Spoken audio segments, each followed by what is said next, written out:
La parole à Florian Silbon.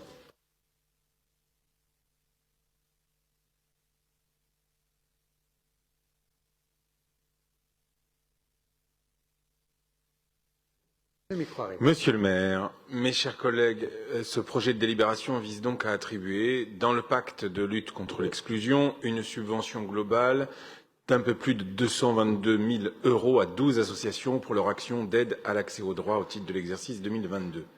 Aujourd'hui, ces associations sont ancrées dans nos territoires et accompagnent sans faille celles et ceux qui sont éloignés de l'accès à leurs droits et de la langue française. Les actions et interventions de ces associations autour de l'accès aux droits sont fondamentales pour nos arrondissements, pour ce qu'elles font au service des habitantes et des habitants de notre ville. Et cette délibération est l'occasion de saluer et de remercier le travail remarquable de leurs salariés et de leurs bénévoles. En effet, les 12 associations concernées ici portent des projets différents mais sont complémentaires. L'association Les Amis de la Maison Verte, située dans le 18e arrondissement de Paris, accompagne des personnes en situation de grande précarité dans leur démarche d'accès aux droits, hébergement, logement, emploi, aide alimentaire, santé, et ce, par des activités de domiciliation et d'accompagnement individuel et social. Lors des permanences d'accueil social, 3 jours par semaine, un accueil inconditionnel est réalisé par des bénévoles et la coordinatrice de l'accueil social. Je vais me concentrer donc davantage sur l'association Droit Devant.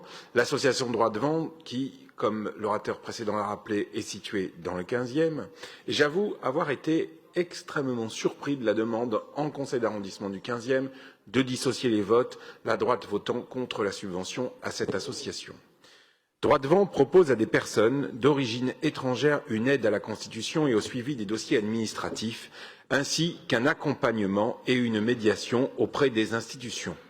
En 2020, dans le cadre des permanences juridiques et sociales spécialisées en droit des étrangers, l'association a accueilli 760 personnes, soit environ 3 550 passages, 80% habitaient Paris et 20% en banlieue.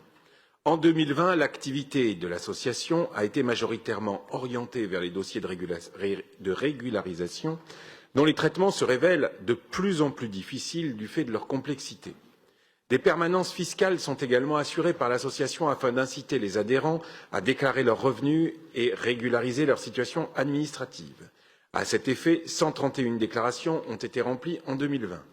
Oui, l'action de l'association Droit Devant dans le 15e est importante pour notre arrondissement, pour tout Paris même. Elle a fait ses preuves depuis sa création en août 2015. Et si certains élus de droite dans le 15e ont pu être maladroits, voire très maladroits, en traitant la dite association d'OVNI sur leur arrondissement, et regrettent que la ville soutienne l'association, je m'indigne des faux procès faits autour de son action que la ville soutient par le biais de cette subvention. Je veux donc ici saluer l'engagement et le travail de ces 12 associations qui font vivre la solidarité. Et je vous invite donc, chers collègues, à soutenir et à voter pour ce projet de délibération et l'ensemble, évidemment, de ces associations. Je vous remercie. Merci beaucoup.